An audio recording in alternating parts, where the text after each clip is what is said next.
Everyone, Ali West here, AW Personal Training, and welcome to this week's newsletter. In this week's newsletter, we're going to be covering the 3 most common barriers to exercise and how we can overcome those barriers. So the first most common barrier, the one I hear time and time again from people, is time. People say they don't have enough time to do exercise, to do a workout, or to just go to the gym. So there's a couple of ways around this. One of the most useful ways I've found with my current clients to get around the time barrier is to make an organisational chart of your week. So you can plan that out however you want to, whether that's in a spreadsheet or whether you do a graph or a chart, and just put everything you do in the week into each day and hourly block it out. And I'm sure once you've done that kind of chart, you will find gaps within your days and within your week to fit in exercise. So remember, when you do this organisational chart, to include family time, social time, working time, but I'm still sure within a long week you'll have enough hours spare to do some kind of workout. The second way you can get around the time barrier is to do time effective workouts. So I've spoke about this in previous videos, but people sometimes think they have to go to the gym or do an exercise regime for 45 minutes to an hour when you can do a time effective workout within 20 minutes. So you could do an exercise plan or an exercise regime that's 20 minutes 3 to 4 times a week, and then you're going to get sufficient exercise in throughout the week. So there's a couple of ways around the time barrier. So the second barrier I'm going to talk about is motivation. So a lot of people say, oh, I've got no motivation to do a workout, I've got no motivation to go to the gym, I've got no motivation to achieve my fitness goals.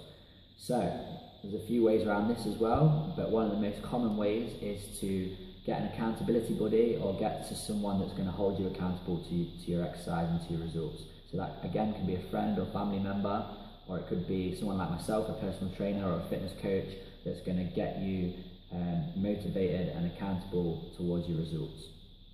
So that's the way around the motivation. Another way you can do it is by recording what you're doing as well. So recording your exercise workouts, your goals, your nutrition, and then once you start to see what you're doing and see the results that you're getting from that, then that will spur you on and motivate you to do more as well. So there's a couple of ways around the motivation barrier. The third and final one is tiredness. So a lot of people say, I'm too tired to exercise. So this again links in with the time one that we spoke about earlier in the video, and there's ways that you can get around the tiredness. So the first one is exercise gives you energy. So you release endorphins when you exercise. So the more exercise you do, the more energy you're going to have and the less tired you're going to be. So it's kind of a bit of a cliche, that one. And the second thing you can do is work out in the morning. So a lot of my clients come to see me first thing in the morning. I know a lot of people that like to do their exercise workouts in the morning as well, because you can get up, you can do that exercise, and then it's out of the way and you can carry on with your day, whether that's with your family, whether that's going to work, or whatever the case may be. So there's 2 ways you can get around the tiredness. But again, if you organise your time, that tiredness can be taken out of the element, and it can be a barrier that can be pushed away. So there's the 3 most common barriers: time, motivation, and being too tired. And if you use some of these tips that we spoke about in the video today, I'm sure you can overcome those barriers and push forward towards your fitness goals. Thanks for watching, and I will speak to you again next week.